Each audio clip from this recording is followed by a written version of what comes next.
talk about the Siemens management system? Actually, I presented today the demand response management system that Siemens is implementing currently, in particular in the United States. So this is an automated system that helps providing demand response services. It is about integrating residential customer load. It may be residential, it may be C&I, commercial, industrial. It might be on high level, medium level, or low voltage levels. And it automates aggregation of demand response, and it helps facilitating the rendering of technology into some business case scenario. You talk about complete automation of your management system. Could you explain it to us? Yes. What I put into SIEM beforehand is that in the United States you have already a demand response market, where Europe is still waiting. The regulatory system is not yet able to accommodate demand response. In the United States, there is already a market. I talked about it before, and it's about 6 billion euros per dollars per year for the total demand response direct revenues. But the solutions that are implemented right now are not automated. Normally, there are manual shutdowns. So there are customers that have contracted, and they are called up by the utility. So then they basically ask, could you please shut off your thermostat?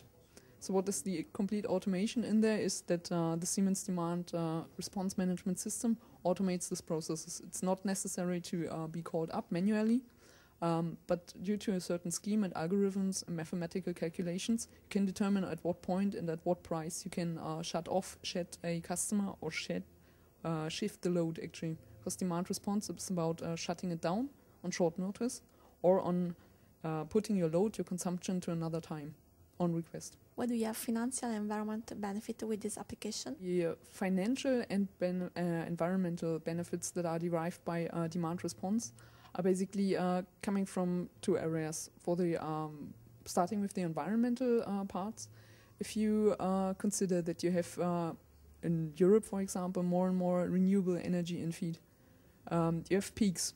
Because when the sun is shining, all photovoltaic plants will run. When the wind is blowing in the same side, you will have ever more wind feed or wind integration. But then you come to a point in Europe where you have times where the load is very low, and the generation is actually accessing the load from the renewable generation. So, you know, normally in electrical systems, load has to be in parallel with generation, or generation follows the load span. This is how you produce the load curve. When you now have the situation that there is, imagine 100% renewable generation, and you have to stay with high wind in feed, and you have to stay with synchronous high photovoltaic in feed, then what is your solution when you have a little load? You have to break down or shut off the renewable energy sources, which would be like a waste, actually. You can shut off a wind power plant, for example, but then you don't produce anything, and this is greenhouse gas-free production of electricity, so it might be a waste. When you are, in contrast, now able to switch on demand, you can accommodate more of the renewable energy without wasting it, literally. So this is one environmental benefit. The other one is that if you can improve the load curve for the due to the generation that is available at an efficient point, and you don't have to balance and rebalance it, you can save spinning reserve that you would have burning fuel continuously in parallel to accommodate renewable energy as well.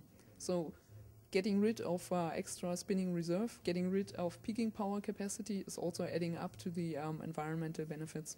And this is also the pivotal point where you come to the financial benefits, because if you save power plant capacity from the traditional sources like gas or like coal-fired power plants, then you have direct return on investment, or savings actually, in non-consumed fuel or in non-invested grids.